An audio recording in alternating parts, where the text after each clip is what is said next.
Est-ce qu'un artiste totalement indépendant, pas de label, qui n'a pas de maison de disque, est-ce qu'il est capable de rentrer un titre en playlist sur une radio nationale type Énergie, Skyrock, Virgin ou autre? Bonjour à tous, bienvenue dans cette vidéo. Je m'appelle Tariq, je suis producteur, éditeur et artiste à succès, plusieurs fois certifié disque d'or et de platine. Et aujourd'hui, j'aide des artistes et des producteurs indépendants à vivre de leur musique. La réponse c'est oui et non. Évidemment que c'est possible. Je l'ai fait, je connais des gens qui l'ont fait, donc c'est que c'est possible. Maintenant, est-ce que c'est facile?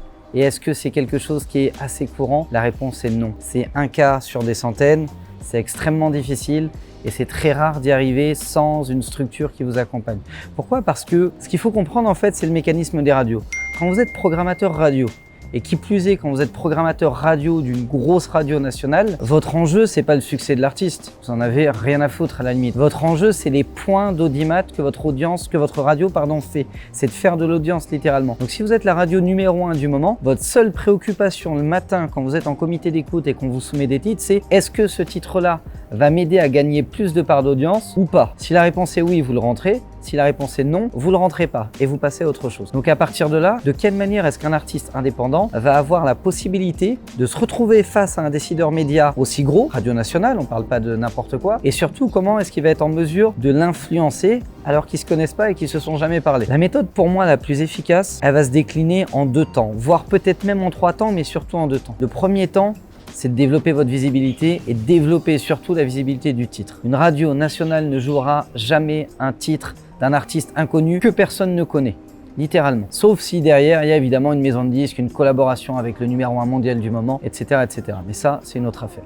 Pour un indé, le seul moyen, c'est que le gars en face sache que vous existiez. Donc la première étape, c'est de développer massivement votre visibilité. Par tous les moyens, par tous les procédés possibles et imaginables qu'on décrit dans la formation, dont on a déjà parlé sur cette chaîne YouTube, ou que vous pourriez connaître ou être amené à découvrir. Ça, c'est la première étape. Mais ça suffit pas. Ça suffit pas. Pour vous raconter un petit peu en détail ce que j'ai pu faire, j'ai développé un projet d'un artiste qui était complètement hors format. On a fait des dizaines et des dizaines de millions de vues, de streams, etc. sur le titre. Et ça, c'était que la première étape. Parce que malgré tout ça, ça rentrait pas. Les maisons de disques n'en voulaient pas, les labels indépendants n'en voulaient pas, et surtout, à mon grand dame, les radios n'en voulaient pas. Du coup, la deuxième étape, c'est d'utiliser la sphère d'influence de ces directeurs d'antenne, de ces programmateurs radio. À titre personnel, lorsqu'il s'agissait d'énergie, je suis passé par les assistants de programmation. En fait, au départ, la porte a été ouverte par un gros animateur star à l'époque d'énergie qui m'a présenté à un assistant de programmation. Donc littéralement, l'assistant de programmation n'a absolument aucun pouvoir sur la playlist, mais il a la capacité, de vous rentrer sur la web radio ou sur toutes les thématiques des web radios déclinées de la radio nationale. Et ça continue de vous aider à développer votre visibilité, surtout auprès de l'audience de cette radio-là. Et vous verrez juste après dans cette vidéo que c'est extrêmement intéressant. Et le deuxième truc que l'assistant de programmation fait, c'est que de temps en temps, quand il est en réunion d'écoute et que les grands patrons n'ont pas d'idée sur quoi rentrer, ils posent la question à leurs assistants. Qu'est-ce que vous pensez qui pourrait marcher en quota français, par exemple, en ce moment, dans tel univers? Et là, ce qui s'est passé, c'est que moi, j'avais les assistants de programmation de mon côté et ils ont mis en avant mon titre. Est-ce que c'est rentré sur le moment? La réponse est non. Non, encore une fois, parce que c'est extrêmement difficile. C'est pas rentré, mais au bout de 3-4 rendez-vous, donc sachant que c'est un rendez-vous par semaine, au bout de 3-4 semaines, ils avaient besoin d'un quota français. Ça faisait un moment qu'ils entendaient parler de ce titre-là et ils se sont dit, ok, pourquoi pas? On peut le tester, on va l'essayer, mais attention, je te préviens, on en a besoin que pendant 15 jours. Au bout de 15 jours, ça dégage. Ok. Et le fait est que c'est rentré. Et c'est pas rentré à 8 fois jour, c'est rentré à 3 à 5 passages semaine. Mais quand les radios font ça, ce qui se passe, c'est que votre titre est présenté en ce qu'on appelle en phase test. Et les phases tests, c'est quoi? C'est qu'on prend un échantillon de personnes en France, différentes tranches d'âge, etc. On leur fait écouter un petit extrait du titre et si les gens reconnaissent, vous avez une bonne note au test. S'ils connaissent pas du tout, qu'ils aiment pas du tout, vous avez une mauvaise note au test.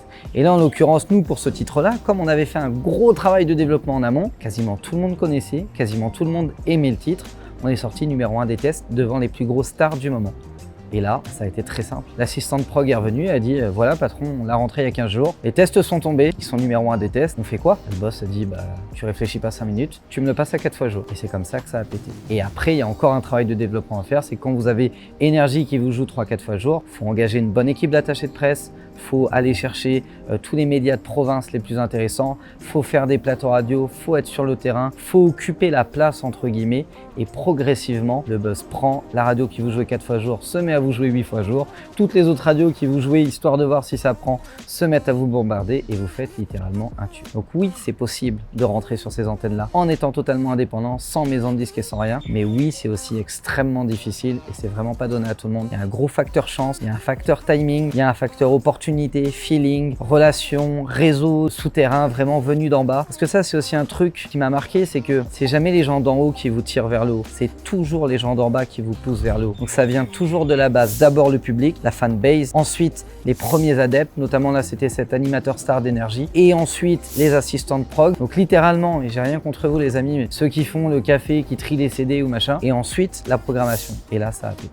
Merci d'avoir été attentif à cette vidéo, j'espère que ça vous aura inspiré, motivé ou remotivé et ou appris des choses. Si jamais c'est le cas, lâchez-moi un gros like, abonnez-vous à la chaîne YouTube Producteur à Succès, ça récompense mon travail et ça me motive à vous balancer encore plus de contenu de ce genre. Si jamais vous voulez aller plus loin, je vous propose de cliquer sur le lien dans la description pour participer à ma prochaine masterclass. C'est une session de formation totalement gratuite, online, qui va vous apprendre énormément de choses sur comment justement atteindre les gros décideurs médias. Quand vous allez cliquer sur le lien, vous allez arriver sur une page, je vais vous demander votre prénom, votre adresse email, c'est juste pour vous envoyer le lien le jour de la formation et ensuite vous avez 3-4 créneaux cette semaine et la semaine prochaine. Prenez celui sur lequel vous êtes certain d'être disponible et on se retrouve le jour J à l'heure H pour une session de dingue. Je vous souhaite le meilleur pour la suite, déchirez tout et je vous dis ciao ciao.